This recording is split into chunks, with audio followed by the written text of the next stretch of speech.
retrouve pour la troisième partie du plan de tour et du coup dans cette partie je vais vous présenter toutes les plantes qu'il y a dans la suite parentale.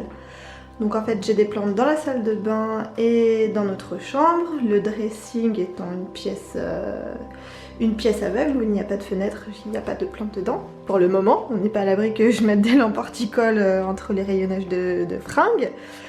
Donc voilà, je vais commencer par la salle de bain. J'ai ces trois plantes.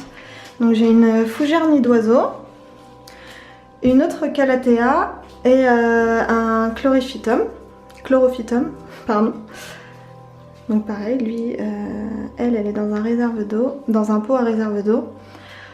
Alors honnêtement, je rêve d'avoir plus de plantes dans ma salle de bain.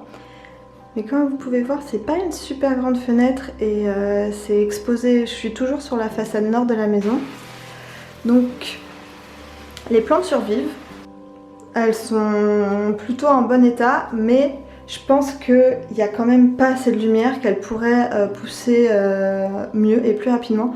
Donc j'hésite à mettre une lampe de croissance, comme celle du couloir, de la mettre en haut de mon meuble là, pour éclairer ici. Et en fait ce qu'il faudrait, sinon, c'est qu'elle soit plus près de la fenêtre. Donc je tanne Laurent pour qu'il mette des suspensions là. Et je rêve de prendre mon bain dans la jungle en fait. Ce serait trop chouette. Donc bon, à voir. Si jamais ça se fait, je vous montrerai. On va passer dans la chambre. Alors voilà, on est dans notre chambre. C'est une chambre qui est assez grande. C'est la pièce la plus lumineuse de la maison. Puisque, comme vous voyez, il y a deux grandes baies vitrées. Il y a aussi 4 Velux là-haut. Et on a la verrière du côté du bureau. Franchement, moi je crois que c'est ma pièce préférée de la maison. On ferme jamais pour dormir. Quand on est allongé dans le lit, ben, on a la vue sur les Velux, on voit les étoiles. Enfin, c'est vraiment une pièce de rêve. Je l'adore, je l'adore, je l'adore. Elle n'est pas encore tout à fait terminée, je pense. En fait, ce que j'aimerais bien, c'est sur ce mur-là, encore végétaliser un peu plus. Donc, pour changer un peu des étagères, j'aimerais bien mettre des casiers un petit peu à l'ancienne, accrochés au mur, un peu de différents styles, un petit peu dispatchés à droite à gauche, pour pouvoir mettre encore des plantes dedans. Et voilà, je pense que si ça vous intéresse, je ferai une vidéo, dites-moi en commentaire. Allez, je commence à faire le tour des plantes, sinon cette vidéo va durer 30 ans. Donc on va commencer par celle-ci, je crois que c'est ma plante la plus vieille. C'est une Dieffenbachia. Voilà, encore mon fils qui est passé par là. Je la trouve, j'y suis très attachée, je la trouve très belle. En plus c'est une de mes plus grandes plantes et je l'aime beaucoup. Ensuite, si on passe de ce côté-ci, ici j'ai une aloe vera que m'a donnée ma maman. Ma maman elle aime beaucoup les plantes comme moi, donc on s'échange souvent des plantes. Ici c'est une Monstera adansoni. Qui était pas super bien cet hiver et là qui reprend vraiment du poil de la bête. Elle me fait des feuilles assez grandes, donc je suis super contente. J'adore cette plante, mon mari la déteste, je sais pas pourquoi. Il dit que ça ressemble à une salade, remarque c'est pas faux, mais moi je l'aime beaucoup. Je l'ai déjà bouturée plusieurs fois, j'en ai donné à une copine, à ma maman. Voilà, j'adore les plantes, je vais encore le redire, j'adore les plantes qui se bouturent, qu'on peut échanger, qu'on peut donner, qu'on peut s'envoyer et tout, je trouve ça trop sympa. Ici, on a un caladium Seafoam Pink. Là-haut, on a un philodendron Silver Sword avec un petit peu d'oxalis au pied. J'aime bien mettre des oxalis au pied des plantes, ça apporte un petit peu de couleur. Ensuite, là, on a un autre caladium, c'est un rosebud. Ici, il y a mon petit noyau d'avocat. Je l'appelle spermato. Voilà. Je sais pas ce que ça va donner, c'est la première fois que j'arrive à ce stade. Donc, je sais pas si vous allez voir. Ça commence à sortir en haut. Hop. Il commence à y avoir une petite tige. Bon, à voir ce que ça va donner. Ici, c'est mon pilet arbre. Alors, je pousse ça. Qui commence vraiment à être lourd. Il faut que je change son tuteur, je pense. Et voilà, en fait, ça fait toujours plein de rejets au pied. Ensuite, à côté, c'est une impatience. En dessous, une Alocasia cuprea, raide. J'adore cette plante. Je trouve la texture, c'est assez fou. Et la couleur aussi. Je trouve ça assez magique. Donc je l'ai mis dans un pot à réserve d'eau. C'est des plantes qui ont besoin d'avoir un substrat toujours humide. C'est un pot que j'ai trouvé chez Emma, qui est de la collection là, de cette année. Derrière, il y a un autre petit ficus. Ici, c'est un Caladium Sweetheart qui est assez big. Tous les caladiums, en fait, je les ai fait, sauf le Caroline Wharton qui est en bas, le géant. C'est tous des bulbes en fait que j'ai fait germer là au début du printemps. Alors derrière là, c'est une orchidée bijou qui est vraiment trop mignonne. Ici on a une fougère aspargus que j'ai vraiment galéré, que je galère à entretenir, enfin que j'ai galéré à entretenir. Là ça va un peu mieux, faut que je coupe encore ce qui est un peu moche. Et en fait pour vraiment qu'elle soit bien, c'est pareil, c'est une plante qui a besoin de beaucoup d'humidité. Et je vais pas le retirer, j'y arrive pas avec une seule main. Mais c'est un pot à réserve d'eau fait maison là, qui est là. Elle est dans un pot en terre cuite et il y a de l'eau dans le cache-pot pour qu'elle soit tout le temps assez humide. Et j'avais vu qu'elle m'avait fait... voilà, ça c'est des nouvelles branches qui sont très vert tendre là. Donc ça a l'air d'aller un peu mieux comme ça. Là on a une Alocasia Velvet. Derrière, un Caladium Rosebud, une Peperomia Hope qui fait plein de petites feuilles. Ici, une Alocasia Zebrina. À côté, une Alocasia Stingray. Ici, c'est un Colocasia Hawaii Blue. Alors ça c'est pareil, c'est une plante semi-aquatique. Donc elle carrément, elle est toujours dans son pot en plastique de départ. Et elle a les racines carrément dans l'eau, parce que je mets de l'eau dans le cache-pot. Et je bouge pas du coup les pots, les trous qu'il y a dans son pot en plastique pour qu'elle ait tout le temps de l'eau. Ici c'est une Monstera taille constellation qui me fait une nouvelle feuille. J'ai hâte que ça se déroule pour voir comment elle va être. C'est une superbe plante.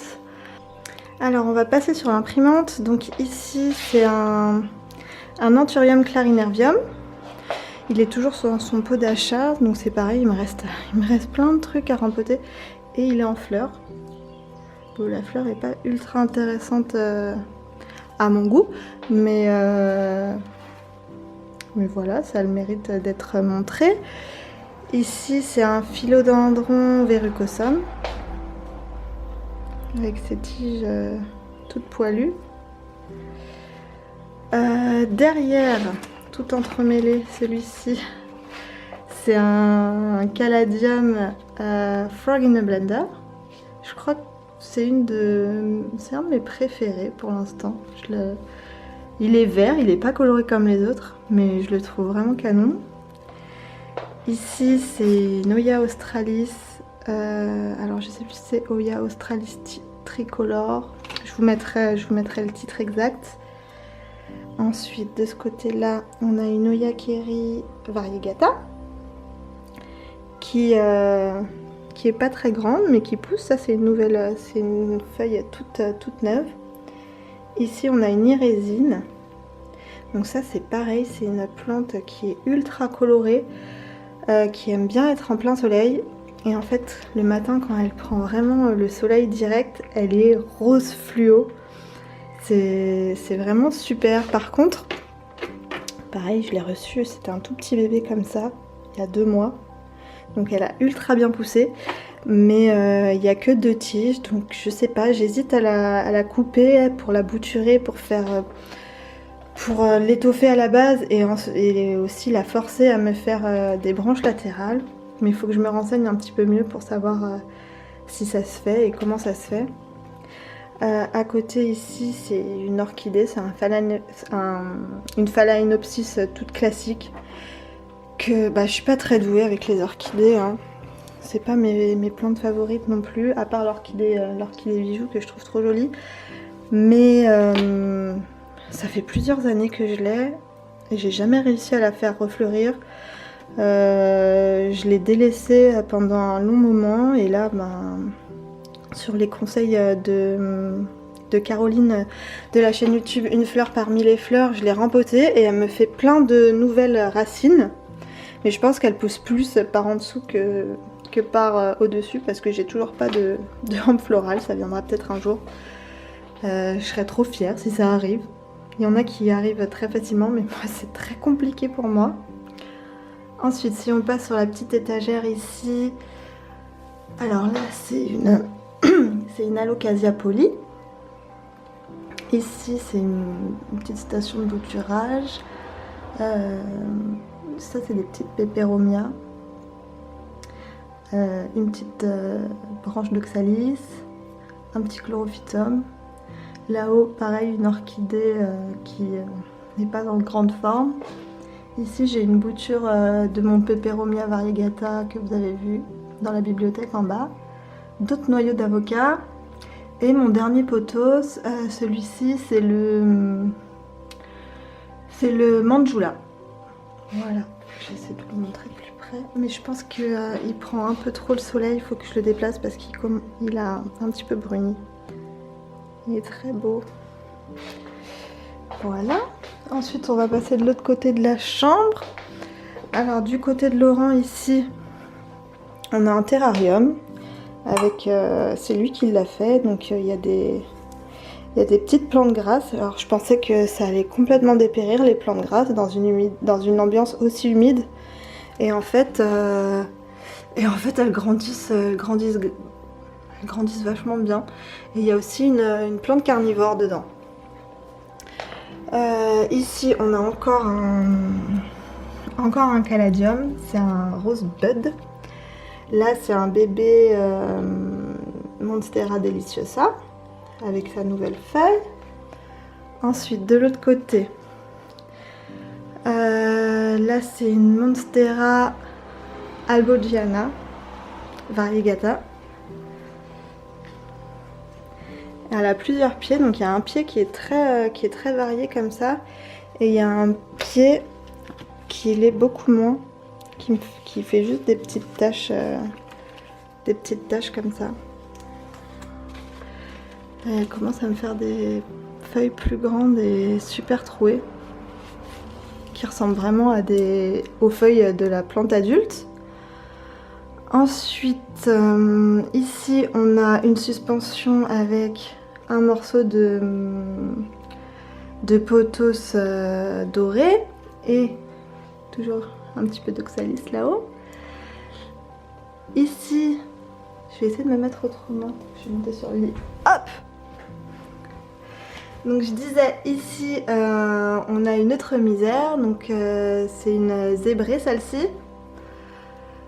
Là, on a un Peperomia, pas un Peperomia, un Pilea. Voilà, c'est plein de petits rejets en fait. Et celui-ci, je l'ai mis en suspension. Je vais pas le tutorer, je vais voir ce que ça donne parce que j'en ai vu qui faisaient des espèces de cannes toutes tordues comme ça, je trouvais ça super joli. Ici, c'est une autre chaîne de cœur qui est assez longue. À voir si un jour elle arrive à toucher le parquet. Là on a un cactus épiphyte ultra fourni, je l'adore cette plante. Elle est vraiment très belle. Et du coup, pour finir, à côté, il y a la népenthès. Un népenthès, une népenthès, je ne sais pas comment on dit. Donc c'est une plante carnivore qui fait des urnes. Et en fait, il faut surtout tout le temps l'arroser à l'eau de pluie. Je l'ai acheté chez un producteur qui vit à 200 mètres de chez moi. Et donc c'est local. Et en fait, il faut l'arroser à l'eau de pluie. Et les urnes se remplissent d'eau. Je sais pas si je vais pouvoir vous montrer à l'intérieur. J'essaierai de faire un petit plan un peu mieux. Donc il y a de l'eau dedans et elle attrape tous les petits moucherons qui tournent autour d'elle. Ça fait des pièges. Et en fait, c'est une plante qu'il faut jamais nourrir. C'est-à-dire qu'il faut jamais lui donner d'engrais. Parce que sinon, si on la nourrit d'une autre façon, elle ne fait plus de pièges pour se nourrir elle-même. Donc on n'a plus d'urne si on lui met de l'engrais. Donc voilà, elle me fait une tige comme ça. Je pense que je vais bouturer parce que plus la tige s'allonge et plus les urnes ont l'air d'être petites. Donc je vais faire des petites boutures. Voilà pour ce très long plan de tour. J'espère que ça vous aura plu de découvrir un petit peu mon intérieur et mes plantes. Je vous mettrai en barre d'infos les plantes que vous aurez pu voir ici et qui sont actuellement dans la boutique. Je vous remercie d'avoir regardé et je vous dis à bientôt pour des nouvelles vidéos. Bisous!